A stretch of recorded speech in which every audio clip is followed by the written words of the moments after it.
vide, hein. Alors, attends, je me mets où? Je me mets comment? Je ne sais pas. Vous me voyez? Oui, mais moi aussi. Alors, je me présente, je suis Sophie, enchantée d'être là ce soir. Je savais que c'était pas accessible, mais ça, c'est la vie, l'accessibilité pour les personnes en fauteuil en France. Du retard dans les lois, du retard partout, mais on est toujours très bien accueillis, je suis très bien accueillie et je suis ravie d'être là ce soir.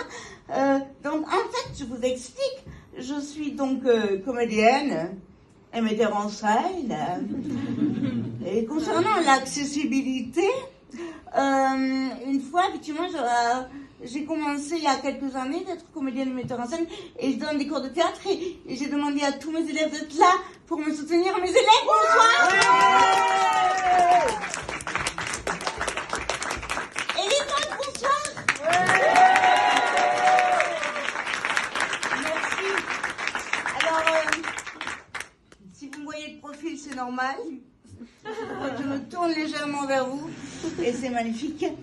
Donc du coup, je voulais vous dire que en fait, donc quand j'ai commencé le théâtre, en fait, j'appelais les salles pour postuler et les gens me disaient mais je dis bonjour, est-ce que votre salle est accessible pour les personnes en fauteuil roulant? Ils me disent mais oui, on est aux normes, il n'y a pas de souci. Et je fais non mais je vous parle de la scène. Et là, un gros blanc. Non. Ah, ça c'était il y a plusieurs années, maintenant ça a changé, sauf ici. Non, je plaisante, je vous aime, merci. Non, je vous adore. Et non, tout ça pour dire que le métier de comédienne et metteur en scène, quand on était en fauteuil, c'était galère. J'ai fait le conservatoire et tout. Au théâtre, du coup à Toulouse et à l'époque donc j'ai pu avoir un peu incliné et tout et après par contre quand j'ai voulu chercher du travail avant de créer mes propres projets pour pouvoir jouer, je me suis retrouvée devant un conseiller Pôle emploi à l'époque, le nouveau France Travail pour les plus jeunes. Pôle emploi, j'arrive donc du coup devant le conseiller Pôle emploi qui déjà me voit et me dit « Hein, vous voulez être comédienne ?» Et là, il regarde son ordinateur un petit peu désespéré, angoissé, mais pas méchant, et il me fait « Mais écoutez, s'il y a de la figuration à Lourdes, on vous tiendra au courant. »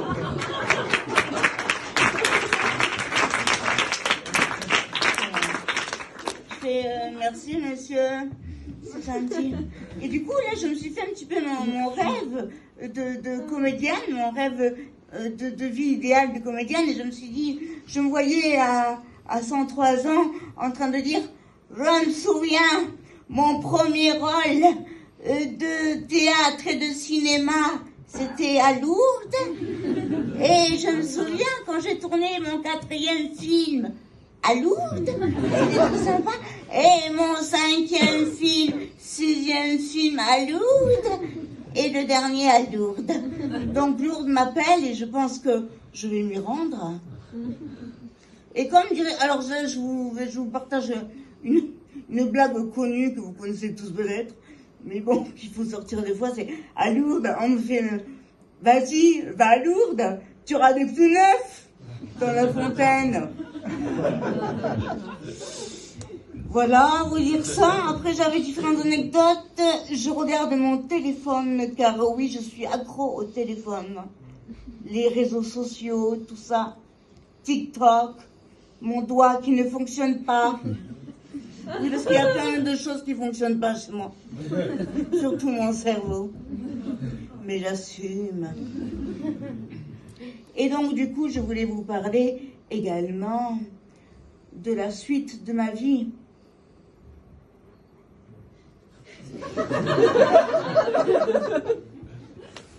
Voilà. C'est ça. Actuellement, je ne vois pas la suite de ma vie. Mais ce n'est pas parce que je me sens handicapée. Oui, parce que des fois, forcément, quand on est triste ou pas, c'est parce qu'on est forcément handicapé. Alors que non, moi, j'ai... Ah oui, alors, Mon handicap, c'est un handicap de naissance. Vous posez la question peut-être.